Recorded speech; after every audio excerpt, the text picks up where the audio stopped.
Reignite your intuition to show to grow your intuitive self.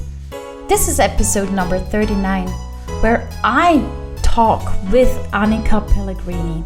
She is my interview partner. Beautiful soul, a marvelous woman, going her heart path with such a passionate and beautiful way. I had to invite her.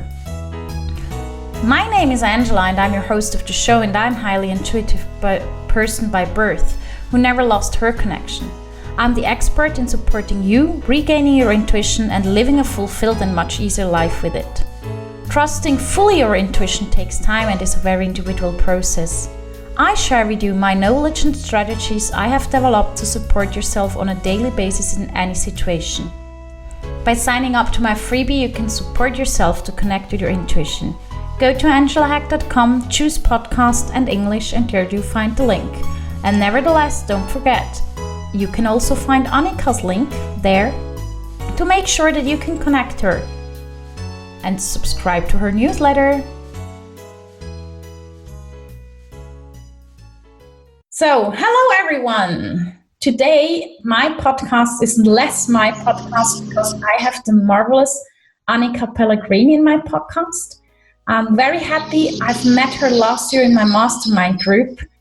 She is a beautiful vegan, but she's not just vegan. She has a passion which combined her whole life. And I first of all would like to have her introducing herself a little bit to us. And then I'm curious how her way went and how everything goes and how it came that she is who she is today. And yeah, hi Annika, thank you for having you here. Thank you, Angela. I'm so excited to be here. Thank you. So you wanted me to introduce myself. Well, I am a Swede living in Switzerland since 20 years. My path is nothing that I really planned. I met my husband in 1994 and he's South African with a Swiss mom. And we were working together in a company in Germany. I was planning to go back to Sweden shortly after. I just wanted to practice some German. And he was traveling around in Europe since his parents are European.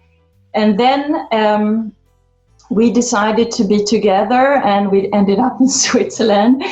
And we started to produce a cleaning product that we sell to companies, industry and so on, because that's what we did in the company in Germany where we met. So it was just like, okay, we know this now, let's just do that for a while here in Switzerland. And the grandfather of my husband, he died a while ago, or quite a few years ago. He used to have a pharmacy in St. Gallen, and he helped us with the first product. And we were just flying around Switzerland, not flying around, but driving around and selling and working for years, busting our asses, so to say. And then the years went by and we're still doing this, and we have a few salespeople. And that's how we make our living. Our cleaning product is environmentally friendly and also since a few years now vegan certified. And yeah, that's what we do. When you think about it, all these production companies in industry or restaurants, they use a lot of cleaning products every day, and it's a lot of product that go out there. So if we can contribute with something that's a little bit less toxic and friendly, yeah, I think it's a good thing. I mean, that's already great. We spoke before the interview together, and I said if I would have the chance to choose a product that my company and everybody does not have to smell this kind of aggressive taste sometime, I would definitely change if I would have a big company yet. But what is more important in this interview is how your path went on, how your heart way started to become actually even an automatic part of the company a little bit. Yeah, well, the thing is, I have always loved animals and I have had the highest respect for them since I was a child. But I have also, like all of us, I grew up in Sweden, in the Western world, so to say, and I have never questioned or known about how we treat animals in our everyday life. They're actually a big part of our life without we thinking about it. I mean, we eat animals, and animals are used and abused for many other things, for testing, clothes, all sorts of stuff. And I didn't really question that like a lot of people. I don't know how to say. I didn't think about it. It's so indoctrinated, so to say, in our society. And then about 10 years ago, it was an email going around where you saw seals in Canada, the sea clubbing in Canada, where they kill many of them, thousands of them every year. And they are brutal pictures. And I wrote, and a few other friends of mine, we said, gosh, this is horrible. How can this be? And another friend, she wrote back and she said, Annika, if you think that, so why do you eat meat? And I reacted like a lot of people do, like very defensive. How can you say that? That's not the same thing, and this and that. But this reaction, plus a few other things that had happened a few times, a while before that, it was just something that clicked in me, and I started to do a lot of research, and I was actually very shocked about what I found out, how they're treated in animal factory farms and all over the place, and, in quantity and quality, basically how they're abused and our disrespect for them.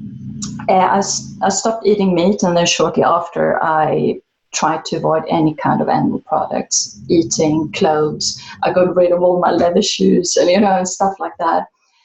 And, and I also became an activist. I wanted to do more, and I wanted to inform people. And I thought in the beginning, everyone wants to know what I'm saying. Gosh, this is horrible. I just have to inform everyone, so family, friends. But it's quite a big resistance, which I can understand, because it's questioning our whole life, almost, you could say, how we have been brought up since generations. And I don't want to make people feel bad about it. So shortly after, I changed my, so to say, approach. And I still do inform and all that, but I really understand that everyone is different, and I really try to figure out a little bit how much people want to hear, and if they want to hear, and sometimes it's enough just to plant some seeds, and that's actually what I'm doing with my company and my product.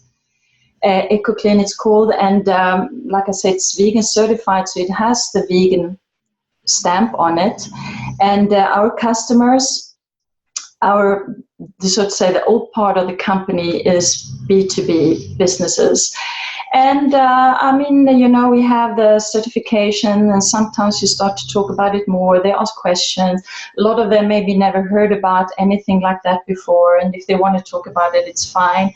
The same with our employees, our Christmas dinner is always, my husband is also vegan since a few years, so it's always like a vegan menu, and everyone is fine. We eat great.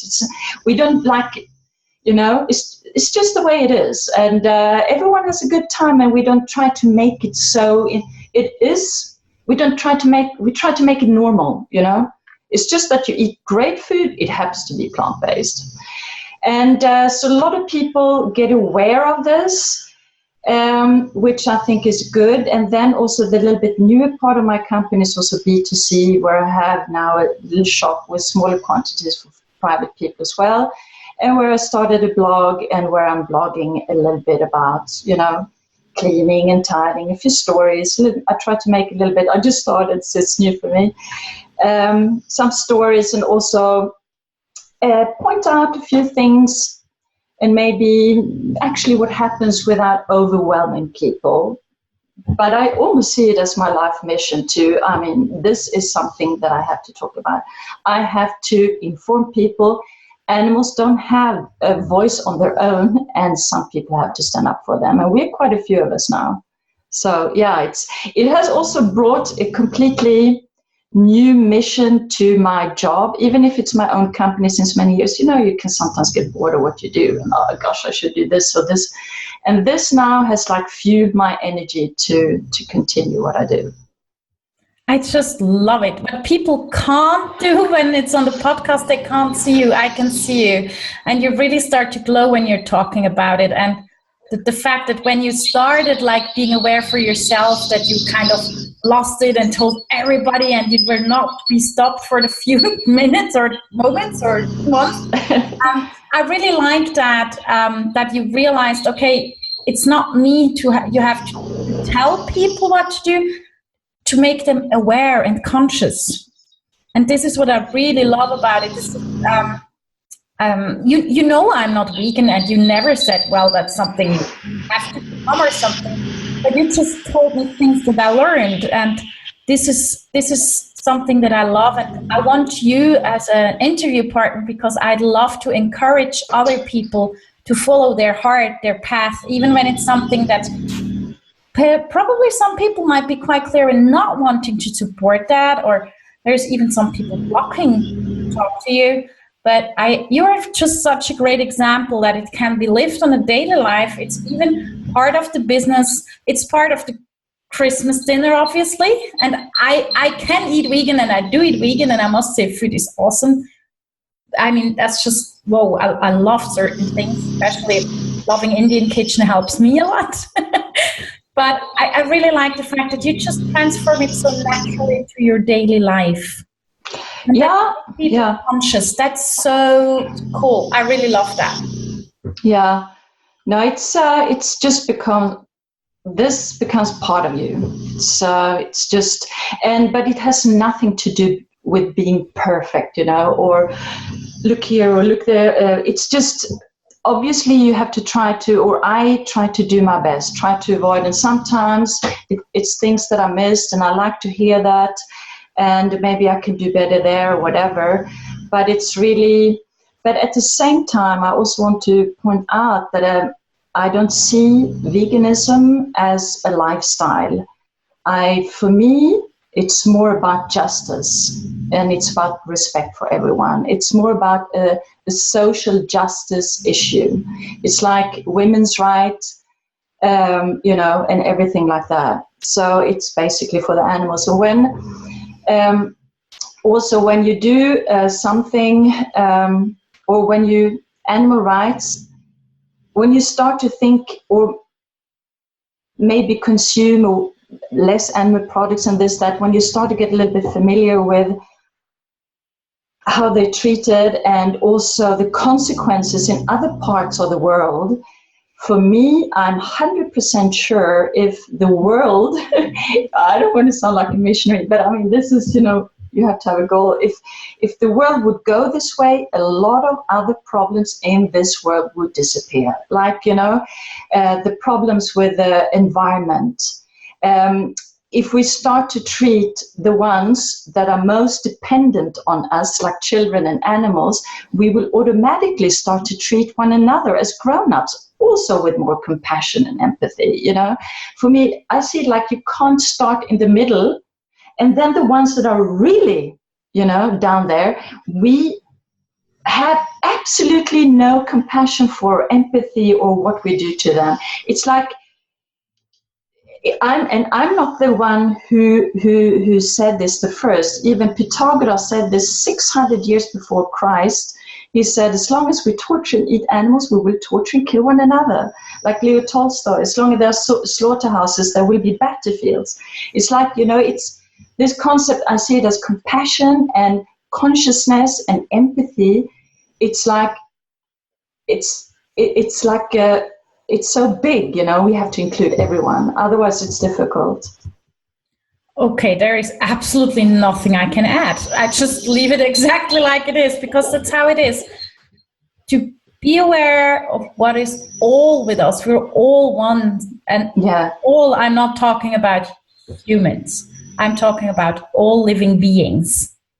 Yeah. So I think there's nothing more left to say from my side, except for thank you very, very much for being here, for being my interview partner. I'm super happy to have you, and I hope I can welcome you on the German podcast as well. Yes.